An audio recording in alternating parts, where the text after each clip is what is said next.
हवा में ही पाकिस्तानी मिसाइलों के परखच्चे उड़ गए। जोरदार धमाकों की आवाज से पूरा इलाका गूंज उठा, लेकिन यह धमाके जमीन पर नहीं बल्कि आसमान में हुए थे।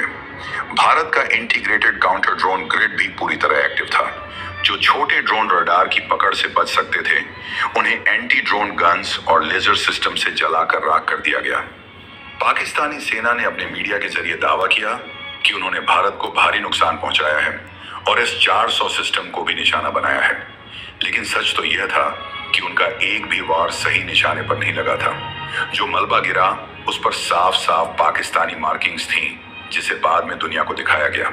हमारे एनएसए अजीत डोभाल ने बाद में चुनौती देते हुए कहा था कि विदेशी मीडिया एक भी फोटो दिखाए जिसमें भारत की तरफ कोई नुकसान हुआ हो। यहां तक कि एक कांच भी नहीं टूटा था। यह भारत की डिफेंस टेक्नोलॉजी की जीत थी।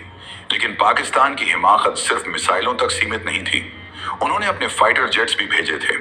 आसमान में अब तक की सबसे बड़ी डॉग फाइट यानी हवाई लड़ाई शुरू हो चुकी थी। एक तरफ पाकिस्तान के F-16 और JF-17 थे, तो दूसरी तरफ भारत के मिराज 2000, सुखोई 30 और राफेल। रडार स्क्रीन पर लाल और हरे डॉट्स की भरमार थी। दोनों देशों के मिलाकर करीब 114 से ज्यादा फाइटर जेट्स एक दूसरे के आमने सामने थे। यह 1971 की जंग के बाद का सबसे बड़ा हवाई टकराव था।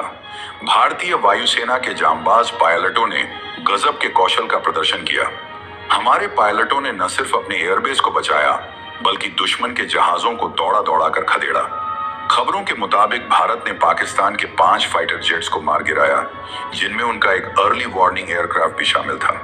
हालांकि इस लड़ाई में भारत को भी कुछ नुकसान उठाना पड़ा। हमारे CDS जनरल अनिल चौहान ने बाद में माना कि शुरुआत में हमें कुछ टेक्निकल गलतियों की वजह से नुकसान हुआ और हमारे कुछ जेट्स भी गिरे। उन्होंने इसे टैक्टिकल एरर बताया, लेकिन हमने अपनी गलतियों से तुरंत सीखा और अगले 48 घंटों में ही बाजी पलट दी। भारत ने अब अपनी रणनीति बदल दी। हमने अब सिर्फ रक्षा करना छोड़ दिया और हम आक्रामक हो गए। भारतीय वायुसेना ने पाकिस्तान के उन एयर डिफेंस सिस्टम्स को निशाना बनाया जो हमारे विमानों के लिए खतरा बन रहे थे। लाहौर के पास तैनात उनके रडार स्टेशन को एक सटीक हमले में उड़ा दिया गया। यह लड़ाई अब बहुत ही खतरनाक मोड़ पर आ चुकी थी। दोनों देश परमाणु शक्ति संपन्न थे और पूरी दुनिया की सांसें थमी हुई थीं कि कहीं यह जंग न्यूक्लियर वॉर में न बदल जाए। अमेरिका, चीन और रूस जैसे बड़े देश लगातार दोनों तरफ संपर्क साधने की कोशिश कर रहे थे, लेकिन भारत का रुख स्पष्ट था। जब तक पाकिस्तान आतंकवाद को पूरी तरह बंद नहीं करता, हम नहीं रुकेंगे। भारत ने इस ऑपरेशन में एक नया सिद्धांत अपनाया था, जिसे equal intensity in the same domain कहा गया। मतलब अगर पाकिस्तान ने हमारे मिलिट्री ठिकानों पर हमला किया, तो हम भी उनके मिलिट्री ठिकानों को ही निशाना बनाएंगे। हमने संयम और ताकत का एक बेहतरीन संतुलन दिखाया। 10 मई तक आते आते पाकिस्तान की कमर टूट चुकी थी। उनके गोला बारूद खत्म हो रहे थे। उनकी अर्थव्यवस्था जो पहले से ही ICU में थी, अब वेंटिलेटर पर आ गई थी। पाकिस्तान के अंदर ही विद्रोह जैसी स्थिति बन रही थी। आखिरकार पाकिस्तान के सेना प्रमुख को समझ आ गया कि वो यह लड़ाई नहीं जीत सकते। 10 मई 2025 की शाम को एक ऐतिहासिक घटना घटी। पाकिस्तान के DGMO ने भारतीय DGMO से हॉटलाइन पर संपर्क किया। उनकी आवाज में वो अकड़ नहीं थी जो कुछ दिन पहले थी। उन्होंने सीज फायर यानी युद्ध विराम की अपील की। भारत ने अपनी शर्तों पर इसे स्वीकार किया, क्योंकि हमारा मकसद युद्ध करना नहीं बल्कि आतंकवाद को खत्म करना था। शाम के 5 बजे से बंदूकें खामोश हो गईं। ऑपरेशन सिंदूर अपने मकसद में कामयाब हो चुका था। हमने पाकिस्तान के आतंकी ठिकानों को तबाह कर दिया था और उनकी वायुसेना को करारी शिकस्त दी थी। लेकिन रुकिए, अगर आपको लगता है कि कहानी यहां खत्म हो गई, तो आप गलत हैं।